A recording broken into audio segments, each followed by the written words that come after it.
And I promise you, this new policy will bring unprecedented prosperity to every single household. Oh, here we go again.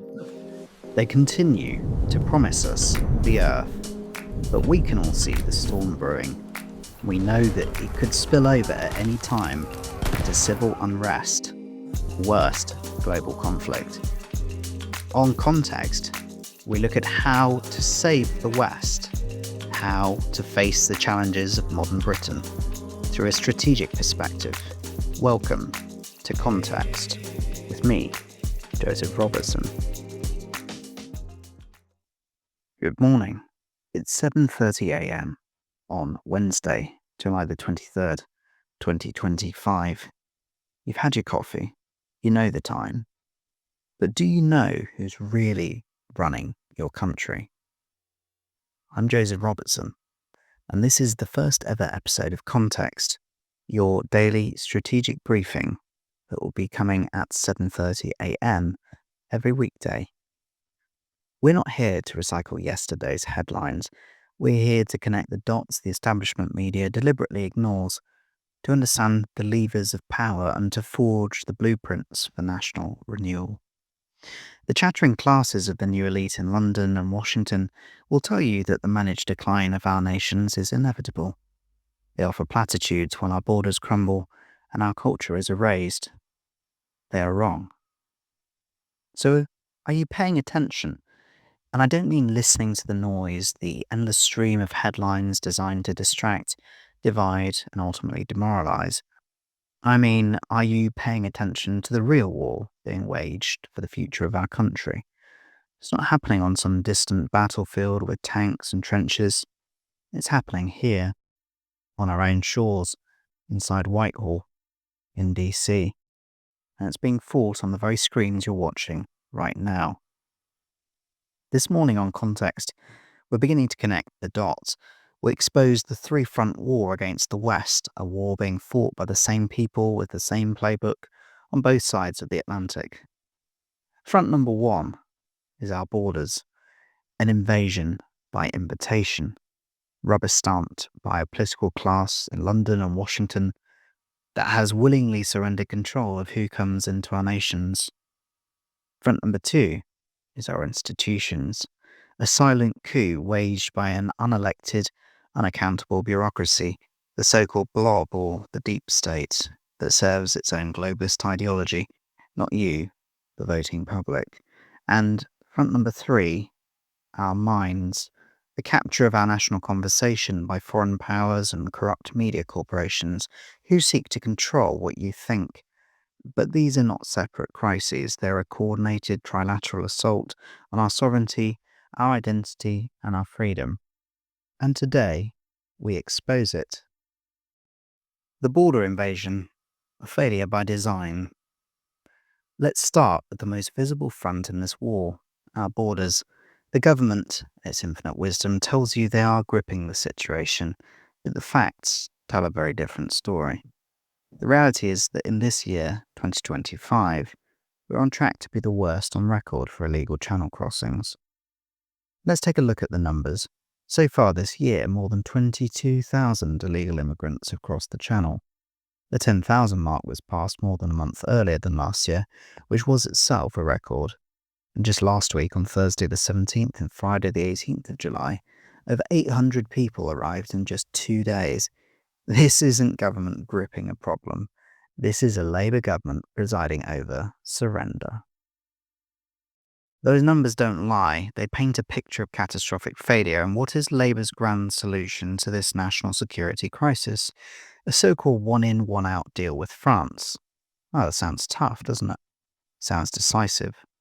Till you read the fine print, which the French newspaper Le Monde was happy to report. Well, the deal allows the UK to return a pathetic maximum of 2,600 migrants in a single year. Let me repeat that. With over 22,000 having arrived already, and Home Office itself having previously forecast up to 85,000 in a year, which, in my view, is an underestimate, their solution is to send back just 2,600. This isn't a policy, it's a public relations exercise. It's a cynical deception, another policy designed to fail, designed to manage our national decline and not reverse it. And this is precisely the same strategy we see across the Atlantic. A deliberate managed collapse of the southern border under the Democrat administration, creating a permanent state of crisis that serves a political agenda of demographic change and cheap labour. The faces and places are different, but the globalist playbook is identical. And I'm here to tell you there's an alternative. It's not about managing the problem, it's about ending it. In Britain, the solution is clear. First, recognise this for what it is, a national security threat. Then, leave the European Convention on Human Rights, which has been used to tie our hands. Deport illegal immigrants and non-national criminals and enforce a future policy of zero illegal immigrants to be resettled in the UK. Process all asylum claims that arrive from safe countries offshore, preferably in the British overseas territories, and finally do what is necessary. Pick up the boats in the Channel and take them straight back to France, as is our right under international maritime law. Of course, there's one other thing that needs to be added to this list. In America, President Trump's plan, the largest and most robust deportation operation in the nation's history, that will be leading the way. In the UK, it's the same thing. Mass deportation of illegal immigrants and criminals who are non-nationals. The establishment on both sides of the pond wails and shrieks about the cost.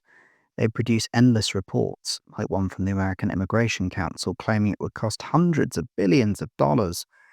This focus on the cost of the solution is a deliberate tactic, a rhetorical trick designed to scare you away from the only policies that will actually work.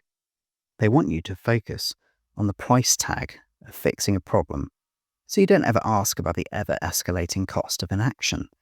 The cost to our schools, our NHS, our housing stock, the cost of wage suppression for British workers, the cost of the crime that inevitably follows when thousands of undocumented, unvetted men are housed in communities across the country. The debate is not about whether we can afford to secure our borders, it's about whether we can afford not to. State capture, the enemy within. That brings us to the second front, the war within our own state.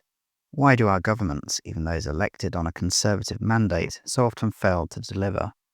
Why do promises of lower taxes and a smaller state turn to dust in their mouths? For the answer, you only need to ask Liz Truss. She lasted just 49 days as Prime Minister. The establishment media, in perfect unison, told you it was because of her disastrous mini-budget. The truth, as she has since revealed, is far more sinister. In her own words, she was brought down by the British deep state, an unelected technocracy, what we call the Blob, at the Treasury, the Bank of England, and the Office for Budget Responsibility, actively sabotaging her pro-growth agenda. But why? Because her plan threatened their entire consensus model, a model of high taxes, suffocating regulation, and managed national decline. They couldn't defeat her at the ballot box, so they used a manufactured crisis and obscure pension funds, so-called liability-driven investments, or LDIs, to generate market panic, collapse the pound, and oust a democratically elected Prime Minister. It was a bloodless coup executed by bureaucrats in grey suits. What happened to Liz Truss is a direct warning to President Trump and his second administration, but this time the Patriots were prepared. The counterattack had a name: Project 2025. The left and their media allies call it an authoritarian playbook. They called it a threat to democracy. They were, as usual, projecting. They were terrified of it for one simple reason: because it is a detailed plan to do what they fear most, to dismantle the administrative state and return power to the people who were actually elected. The entire project is based on a simple constitutional idea called the unitary executive theory. It means that the president, and only the president, runs the executive branch of government. It is his constitutional duty. Project 2025 called for the reclassification of tens of thousands of career civil servants, stripping them of their employment protections and replacing them with people who were loyal to the president's agenda. The agenda the American people actually voted for. This isn't an attack on democracy, it's the only way to restore it. The problem Liz Truss faced was that she went into battle without a plan to defeat the permanent state. She thought she could win by force of ideas alone. What Project 2025 represents is the understanding that you cannot reform the blob, you have to attack it and defeat it. You must be prepared from day one to fire the unaccountable bureaucrats who see themselves as the permanent government and who will work to undermine any agenda that threatens their power. It's a lesson we must learn here in Britain, and fast. The propaganda war. The capture of the press. The final front in this war is for your mind. Because if they can control what you think, they can control everything else. And a battle for the British mind was raging just yesterday in the House of Lords. The issue at hand was the sale of one of Britain's most historic and influential newspapers, the Daily Telegraph. The buyer is an American firm, Redbird Capital. But you must always look closer. The chairman of Redbird is a man named John Thornton, and his connections to the Chinese Communist Party are not just extensive, but shocking. He sits on the advisory council of the China Investment Corporation, Beijing's largest sovereign wealth fund. He chaired the Silk Road Finance Corporation, a key vehicle for Chinese financial influence. He served on the boards of state-owned Chinese banks and a China Unicom, a telecoms giant barred from the US over national security risks. He was an advisor to the Confucius Institute, a known CCP propaganda arm. But most damning of all, he was caught on tape in 2023 advising senior Chinese officials on how to win the global narrative war against the West. His advice? To get into English language media channels to shape international perceptions from the inside. And now, suddenly, coincidentally, the Labour government is trying to change the law in the UK, raising the foreign ownership cap from 5% to 15% for press, a move that conveniently paves the way for this very deal to go through.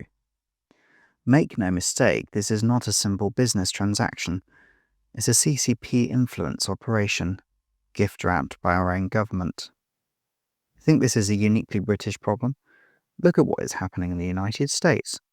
A company called Skydance Media, also part-owned by Redbird, is trying to merge with Paramount, the owner of CBS News. The deal requires regulatory approval from the Trump administration's Federal Communications Commission. Suddenly, a meritless lawsuit President Trump had against the network is settled for $16 million. Rumors swirl about secret side deals, another $15 to $20 million in public service announcements as incentive, advertising with conservative causes being offered. This is how the game is played. They use money, backroom deals, and outright censorship to control the narrative and to silence anyone who dares to step out of line. But they can't do that. They'll just try and pay them. And don't just take my word for it. The US Director of National Intelligence has a dedicated Foreign Malign Influence Center, or FMIC. Their own official reports explicitly warn that countries like China and Russia are targeting US corporations with disinformation and malinformation to undermine American interests and sow division. What is happening with the Telegraph isn't a conspiracy theory. It's a textbook case of the very threat our own allies' intelligence agencies are constantly warning us about. And our government is not just ignoring the threat, they're actively enabling it. Conclusion. The fight is still on. So there it is, the three-front war. An invasion at our borders that our leaders refuse to stop. A deep state that subverts the leaders we elect. And a media landscape that is being bought and corrupted by our enemies. These fronts are connected. They are deliberate. And they are designed to break our national will, to atomize our society and to dissolve our sovereignty into a grey globalist superstate. But they will not succeed, because people are waking up. Across the Atlantic, President Trump and the architects of Project 2025 are preparing to take back their government from the unelected bureaucracy. Their first 200 days in government have proved that. Here at home, Nigel Farage and Reform are offering the only real concrete political solution to secure our borders and restore our national pride. But they haven't got all the solutions yet. So the fight is on. The choice before us could not be more stark. It's a choice between national sovereignty and globalist serfdom, between democratic accountability and bureaucratic tyranny, between a free press and a captured press. This is a war of ideas, and we need to arm you for it every single day. But some fronts in this war require a deeper, more strategic understanding. That's why I realize that this fight requires more than a daily briefing, which you'll get here. It requires a weekly war room. So starting this Sunday, on July the 27th at 6 p.m, I'm launching Mayday, our new long-format Sunday show. Mayday is our well-known distress call, and this is our answer to it. So we will bring together the sharpest strategic minds to build the actionable blueprints we need to reclaim our nations from the brink. No abstract theory, no celebrity interviews, just concrete plans. Mark your calendars, Sundays at 6 p.m, starting on July the 27th. This is the arsenal you will need for the fight ahead. If this briefing was of value, please share it. Follow me here, like this video. You are the front line in this information war. Do not give in. I'm Joseph Robertson, and the context is clear. Until tomorrow, stay vigilant.